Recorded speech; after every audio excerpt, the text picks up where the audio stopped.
deep dive time. Deep dive time. So if you've ever watched this show, you know that we love extremely boring topics. And right now, or for about the last month, there has been a debate raging in the circles of a few economists. If there's anyone that you guys might have heard of, his name is Thomas Piketty. He is a French economist who has done a lot of the work to build data sets that show the growth of income and wealth inequality in the US over the past about 60 years. Well, his research honestly shows the trend from like the aughts or like the teens, like 1913, all the way through to today. And it's underpinned a ton of the political activity that's come from it. The Occupy Wall Street movement that happened after the 2007-2008 crash, right? All of like kind of the entire progressive agenda that now exists is based off of looking for trying to create greater equality in income, trying to redistribute some of the enormous amounts of wealth and income that we have in this country to the bottom because we feel like the bottom isn't prosperous enough. And now some research has come out from a different team that contests how much income and wealth inequality there is. And in my opinion, this research has plenty of merit. I'm not sure. Yeah, I'm not sure I completely agree with it, but it's worth the discussion. It was really interesting to me when it first came out because you realize when you start, like when we get into these discussions about like really just politicking, like Democrats versus Republicans in Congress, we are so far removed from this understanding of the basic story that we live in within this country.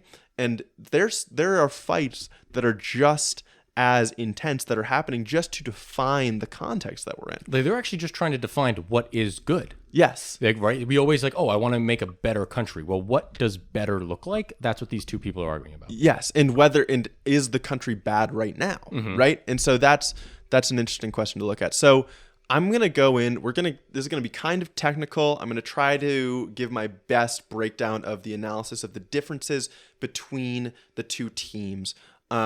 So the first team is Thomas Piketty and two other economists, one named Saez, one named Zuckman. I probably won't, I'll just refer to them as the team. Maybe I'll refer to them as PSZ because those are their initials. They're the team that popularized the notion that the top 1% is pulling away from the 99%. Okay. Now, they've done this using IRS data, which is kind of the basic data of income. So you're able to look at publicly available IRS data and tax returns to see what have income distributions been. But the other team, which is composed of economists named Otten and Splinter, they have access to the same data, obviously, and they pretty much take the same takeaways from the reported data to the IRS. There's not much wiggle room here. It's straight up numbers. They trust the data sets. So the rest of what they try to attribute as income is where there's more discrepancy. Because when you think about it, there's the wages you earn, but how would you attribute something like underreported income? Right? We've had a deep dive here on tax evasion and how we talked about how the very rich avoid paying taxes. And there have been some studies that look into how do they avoid paying taxes, how much are they avoiding in their reporting, and these teams, to be more accurate, have tried to allocate that at different points of the income distribution, right? Then you have stuff like government consumption.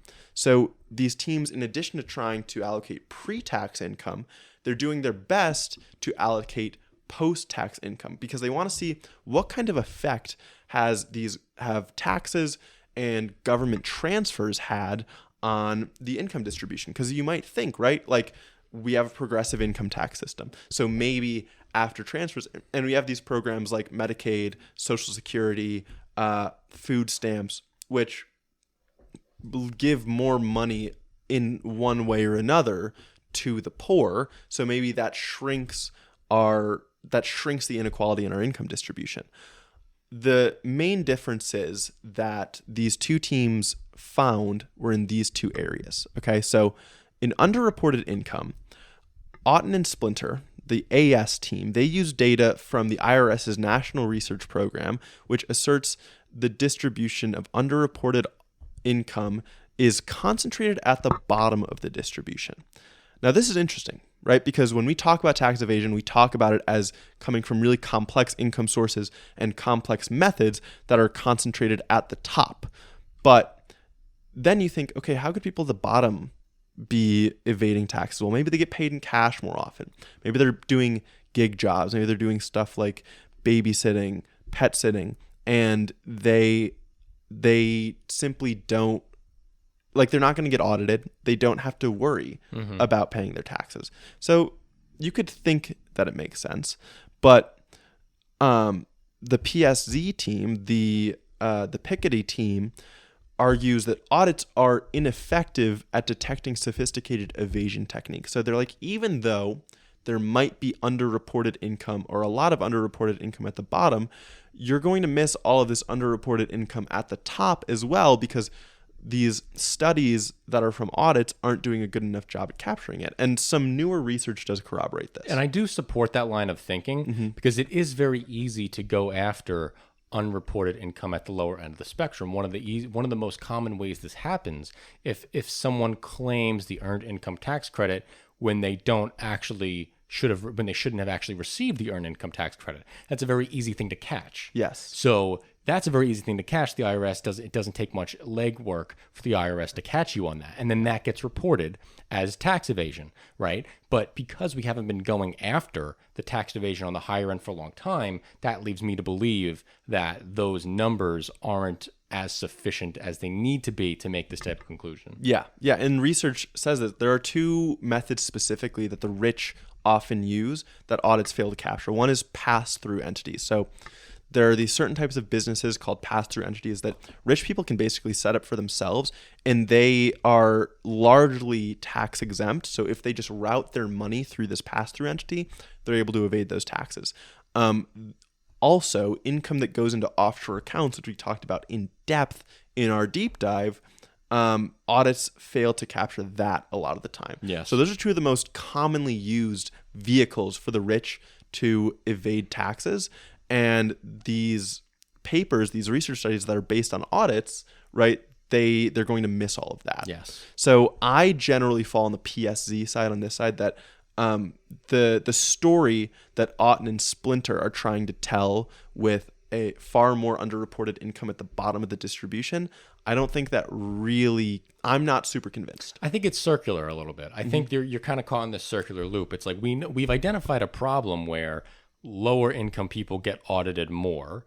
And the reason that they get audited more is because we don't fully fund the IRS so that the IRS has the resources to go after the people at the top. And then the AS team is using that data saying, oh, look, there's more audits at the bottom. That means there's more tax evasion going on at the bottom. Yeah. That's not really accurate. And we can see, listen, let's do this study in 5 years. After the IRS gets fully funded with the money from the Inflation Reduction Act, we've raised like $400 million going after millionaires already. 500 million. 500 million bucks Yeah. going after millionaires. And I think it's like 1,000 millionaires we got that money from. Yeah. It's something very small. Let's run these numbers again. Yeah. Right? Let's do this for 6 years and then run these numbers again and see if this type of relationship still holds. Exactly. The one other piece of evidence I'll note is that in the last 40 years, there's not only been a huge spike in the number of pass-through entities, which is kind of That's sus. insinuating something, but also, according to Otten and Splinter's model, there would have been a drastic decline in the percentage of income of the rich that is underreported income. Sure. So like it seems like it all kind of adds up to they're just not capturing a lot of the underreported income from the rich. Mm-hmm. From the government consumption side, this is so difficult in my mind to try to allocate. Mm-hmm. You have programs like food stamps, like Medicaid, which food stamps is you have a monetary value that you can easily attribute, right? To people, it gives them this amount of money that they can spend on food. Medicaid, you can put in an amount of value, you can put a dollar amount on how much that healthcare might cost. But you also have to allocate all government consumption, because they're trying to divide all of the money in the national income number, and government consumption taxes that they get is included in that. That means you have to allocate military spending, right? How do you, up and down the income spectrum, how do you allocate military spending? That's so hard to think about, right? So Piketty, Size, and Zuckman, they allocate government spending equivalently to how other income is distributed, right? They assume, their thinking goes like this. Jeff Bezos benefits much more from a reliable and fast shipping network, which relies on government infrastructure, a steady supply of workers, which depends on public education, and defense contracts with his companies, than someone at the bottom of the distribution. To me, that makes a lot of sense. Yeah, I totally agree with that. that. But on the other hand, right, Otten and Splinter say the PSZ method ignores the redistributive and public goods aspects of government consumption. Now, that might be true, but I think hearing the results of Otten and Splinter's methods kind of makes it sounds a little incredulous, and it also starts to call into question why we're even having this conversation, which is the bigger discussion I do want to get into. So Otten and Splinter they allocate half of government consumption the same way that PSZ does. They allocate it the same way that income is distributed. And then the other half they give as a lump sum, which means they give an equal amount of the half of government consumption to everyone.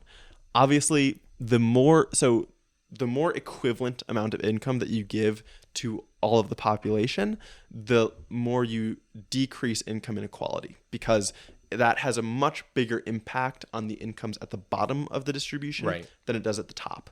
So what this method does is it means that 20% of the income for the bottom 50% of the distribution comes from government expenditure. In other words, 1/5 of the income for the bottom 50% comes in the form of tanks, roads, and chalkboards. Yeah, that makes no sense to me. Right? That's not income. So then you start to think about what are we talking about? Right? Does it make sense to be talking about roads and chalkboards as income? Does it make sense to be talking, even for Jeff Bezos, does it make sense to be talking about a steady supply of skilled workers as income? Oh, I see where you're going with this. Right? Like what are we getting at with this income inequality? What are we actually fixing? And so this is the broader conversation that I want to have, because as we kind of started this out, progressives have looked at income inequality as this bugaboo for so long. It's been a main thing that we have to tackle. It's why we think progressive taxation and high taxes on the rich are so important. But do we care about these numbers? Do we care about this post-tax number that allocates like chalkboards and tanks to poor people? Or is there something else that we're trying to use income to get at? Are we using income as a substitute for living the good life?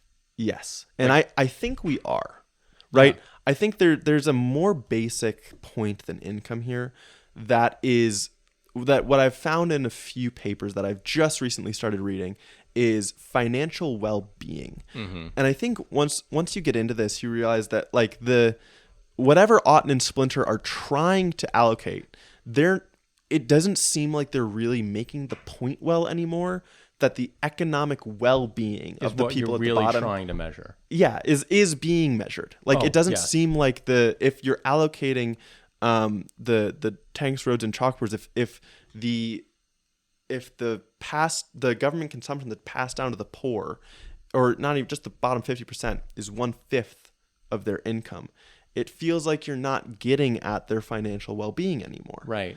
So I think it's just an interesting conversation of what do we care about with income inequality? Mm-hmm. Is it even right to think about inequality? Because as I was thinking about this, I'm like, don't we just care about what's happening at the bottom? Do we really care if the top is running away from the bottom, besides the fact that it means that we are continuing to make the choice to not make the lives of the bottom better? Well, I disagree. Okay. I think running I think one of the issues with income inequality is the overwhelming political power that generates from wealth. Yeah. Right. So when you accumulate wealth, that then translates into political power. No, I agree with you on this. Yeah. So I think there are these ancillary points. Right, but that's not actually about the income and the good life itself. Now we're getting into something else. Exactly. It's the political power. Populism starts to arise when people look around and they think that there's enormous amounts of inequality and that other people are completely hoarding all the money for themselves. Yeah. And I think those are valid reasons. Oh, and exploitation of workers and taking away surplus value from the people who make the products, all of that stuff. Exactly, but we're no longer measuring like the economic aspects of people's lives that matter. Right. These are things that they create negative sentiment because it's like I'm not doing well enough. I should be doing better, and the system should help me to do better. But I don't know about looking at inequality this way. Well, I think it's impossible for inequality to, let me put it this way. I don't think it's possible for the top to run away with it and for us to have a functioning government with good social services that ensures a healthy bottom. I think you're right. So again, it's kind of secondary, but it is like, okay, if we have inequality, it probably means that we're not doing enough to help the bottom. And I'm a huge proponent of that. Like we talk so much about housing on the show. I'm a huge proponent of getting our system to a point where everyone is housed mostly by subsidized housing. You need a progressive taxation system to do that. Yeah. And it needs to have a lot of revenue, and it will necessarily reduce inequality. But that's the point. It's a byproduct, right? The inequality itself is not the problem. It's just it will shrink if you do the rest of the system right. Yeah. I think one of the other aspects with inequality that is something that we have to tackle is the geographic inequality. The difference of who controls capital in the global north and the rest of the world. Right? Okay. So we know, I think this is a big aspect to it, that 20% of the world's population is in the global north, 80% is in the global south. But when we look at the share of global wealth, 70% is in the global north and 30% is in the global south. Yeah. So that's a whole terrible distribution of where capital is and where capital needs to be in order for the majority of humans to live the good life. Right? So that's really hard though, because then you're talking like you need a whole world government. You need progressive taxation at the global level. Yeah, or as I this might be very liberal of me to say, Sure. but not from a capital L, but like a neoliberal way to say, like does bringing people into the global economy and global trade lift them up enough where then they're able to make functional governments that can but do this internally? And I think the answer is yes. I think we agree. see a lot of examples where foreign companies that rely on foreign direct investment early on develop very, very highly and then are able to build out good social systems and social structures with progressive taxation and a functioning democracy. Look at Taiwan, that are then able to bring the good life to the majority of their citizens. I agree with that. Yeah. So then you're proposing liberalizing global trade? Yeah, I think liberalizing global trade is one of the better things that we could do to help lift up countries. Definitely. And then let those countries fight for workers' rights and police companies in our home that do participate in child labor. Don't let those companies sell goods in the United States if they're doing child labor. Liberalize it to an extent where you have a healthy market, right? Try to apply as many U.S. regulations around the globe as you can, right? Yeah. Well, those are diametrically opposed, right? Because now we're limiting, because the goal or the bright side of going abroad is supposed to be loosening worker regulation and all that and cheaper workforce. Yeah. But there's a way to do that, I think, without the child labor piece. I think because if you look at a track, right, of economy being a track, it's like subsistence farming, manufacturing, service economy. The amount of people we can bring out of subsistence farming into manufacturing, the better off people are going to be. True.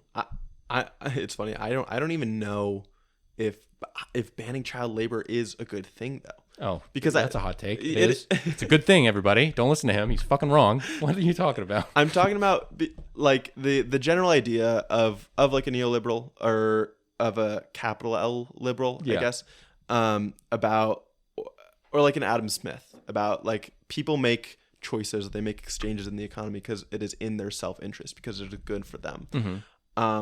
It's like child labor. Isn't a parent, I mean, maybe this is missing the behavioral economics, but isn't a parent only going to send their child to do child labor if they need to, and if it's totally better for the family? You're missing the behavioral economics for sure. That child should be in school so he's able to produce more value later on in life. Okay. Right. Okay. Yes, I'm just worried about I'm thinking about a family that's starving. Yeah. Like school, yes, but food first. Yeah, I understand where you're coming from. I don't think that would solve the issue, but I know where you're coming from. Okay. I get the line of thought. I'm glad. Yeah, but I don't agree. Okay. Another thing, so like the Oxfam report. Oxfam is a reporting agency that basically focuses all about inequality. It's what they do. They release the Oxfam report every year, and they propose some really interesting solutions to income inequality that are really interesting. Yeah. They say that they want governments to reinvent new business models to tackle market power and corporate ownership. So one of the specific things they say in their report is they want workers and local cooperatives to be risen up. They want social enterprises and fair trade businesses. We just did a deep dive last week about worker democracy and what that means for an economy. We went all in on deep dives and what that means. Yeah. The Oxfam wants more things that are owned and governed in the interest of workers and local communities and the environment itself. And they specifically say this sentence that so summarizes my politics. I can't believe I've never thought of it before. Competitive and profitable businesses don't have to be shackled by shareholder greed. That's so accurate. Yeah. We can have competitive businesses and healthy markets that don't have to be run by shareholders. That is very true. I think, the more I think about just like give tax breaks to co-ops. Oh yeah. Right? Make them tax-free, bro. And then make them like tax-free if I can do whatever. And whatever you need to get them off the ground. Eventually, you want to raise the corporate tax rate on co-ops? Go for it. Yeah. Yeah, go for it. I'm totally okay with that. That's fine by me. But as long as they're cooperative, that's a healthy business structure. Exactly. And then we can have governing regulations of how these cooperatives vote in their representatives and all this stuff that we do for shareholders now. Sure. Right? So I thought that was really interesting that Oxfam called that out. Another point on inequality that I think is interesting is how technology is affecting it. So there was an MIT study that studied the effects of automation up to 2016. And they estimated that automation has reduced wages for men without a high school degree by 8.8%. Inflation adjusted, women by 2.3%. So technology is really hurting the lower end of the spectrum in our workforce. Yeah. And that has been happening since 2016. How we deal with that, I don't know the right answer. And look, I know recently we've actually seen some good progress where wage growth in the bottom 20% is the highest it's ever been and is actually outpacing all other income groups. So like the income group that is growing the least, growing the slowest is actually the top 20%. Yeah. The top 20% is seeing the lowest amount of wage growth. Which is kind of what you want all the time. Yeah. Right? I mean, I'll say you still want wage growth everywhere, but you want the top 20% to have the lowest growth, then a little bit higher, then a little bit higher. Exactly. So it's interesting how income inequality has changed. It's interesting how the solutions have changed. These Oxfam reports haven't been saying these local worker. I look back at the old ones, 2019, 2020. They didn't talk about cooperatives. And it seems like a shift in their language. Interesting. It's kind of exciting that's entering the discourse in a widely read publication. Yeah. Yeah. But that's our deep dive on income inequality, guys. We'll be back at you in a couple days. We're going to try to we're going to record again on like Tuesday. So which is right before the New Hampshire primary. So we'll see what happens. Beautiful. All right. Thanks, guys. Bye.